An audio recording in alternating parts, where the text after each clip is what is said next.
Kawan-kawan media yang saya hormati, pada kesempatan baik ini ingin saya menyampaikan beberapa informasi terkait penanganan perkara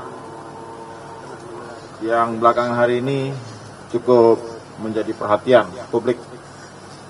Saya akan menyampaikan beberapa informasi terkait kasus pembunuhan berencana yang dilakukan oleh para tersangka. Ada dalam pembunuhan berencana ini ada 5 berkas perkara atas nama FS, PC, RR, RE, dan KW.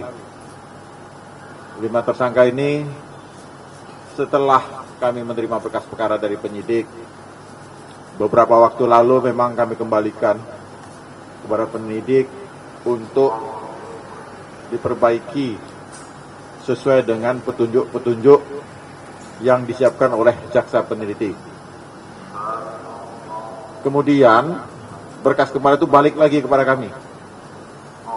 Sesuai dengan ketentuan perundang-undangan, Kitab Undang-Undang Hukum Acara Pidana, jaksa meneliti kelengkapan berkas perkara, kelengkapan formil dan material dari berkas perkara itu. Kelengkapan formil, material dari hasil penelitian berkas perkara.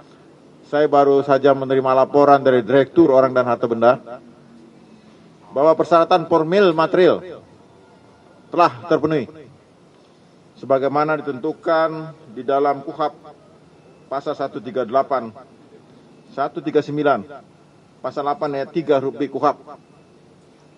Penyidik menyerahkan tanggung jawab tersangka dan barang bukti kepada jaksa untuk segera disidangkan. Saudara-saudara sekalian, kawan-kawan,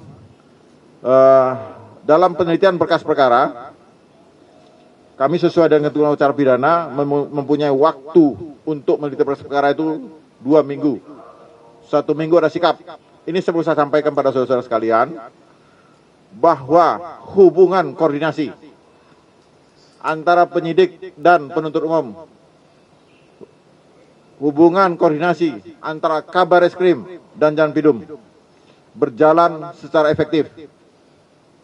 Sehingga yang selama ini berkas perkara bolak-balik, kami tidak ada bolak-balik.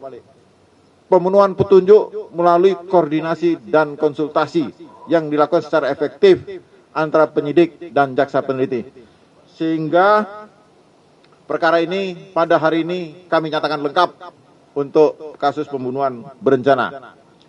Berikutnya ada kasus lain 7 perkara, 7 bekas perkara menyangkut, kalau saya ikutin media itu ada diatur di dalam KUHP pasal 221 dan 233 yang orang awam menyebutkan sebagai obstruction of justice.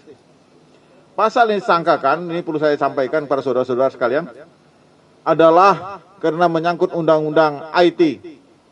Undang-Undang IT, Undang-Undang nomor 19 tahun 2016. Khususnya pasal 32 dan 33 Jungto 48 dan Jungto 49 Undang-Undang IT tersebut. Kenapa? Dan ini karena yang dirusak adalah barang elektronik, bukti elektronik, sehingga kami menyangkakan berdasarkan petunjuk jaksa kepada penyidik dan penyidik memenuhinya, sehingga yang dipersangkakan nanti yang terberat primer adalah Undang-Undang IT, dan berikutnya kami juga menyangkakan subsidiar undang-undang yang diatur dalam KUHP. Dan perkara seperti ini, perlu saya sampaikan para kawan-kawan, menghalangi proses penyidikan atau merusak barang bukti. Kami telah terbiasa melakukan penyidikan sebagaimana dilakukan di Jampisus, yang menghalangi penyidikan ditentukan pasal 21 Undang-Undang Tindak Pidana Korupsi. Jadi bagi kami hal ini hal biasa, dan kami sudah banyak menangani perkara-perkara seperti ini. Dan ini juga berdasarkan laporan Direktur Keamanan Negara dan Ketertiban Umum dan Tindak Pidana Umum lainnya, perkara ini telah memenuhi syarat formil dan material, sehingga berkas perkara juga sudah kami nyatakan lengkap formulirnya P21. Tentang administrasinya nanti itu tanggung jawab direktur terkait. Kapan dikeluarkan, hubungan koordinasi dengan Bariskrim, dengan direktur terkait di Bariskrim. Tapi secara substansi telah memenuhi syarat formil material. Tahap 2 sudah terjadwal. Saya sudah perintahkan pada direktur untuk pelaksanaan tahap 2 tidak boleh terlalu jauh dari diterbitkannya P21. Kenapa? Karena KUHP menganut asas peradilan cepat, sederhana, dan berbiaya ringan, supaya mendapatkan kepastian hukum, keadilan bagi tersangka maupun korban. Yang berikutnya, rencana penggabungan perkara. Kawan-kawan media yang saya hormati, penggabungan perkara ini diatur di pasal 141 KUHP. Kenapa 141 KUHP diatur itu? Ini saya beri penjelasan, adalah untuk lebih efektif dalam proses persidangan. Karena melanggar 2 tindak pidana, tapi 1 tersangka kita gabungkan dalam 1 dakwaan. Pertama dan kedua, kumulatif. Ya, konkursus realis. Jadi 2 tindak pidana saya gabungkan pakai dan, berarti 2 tindak pidana.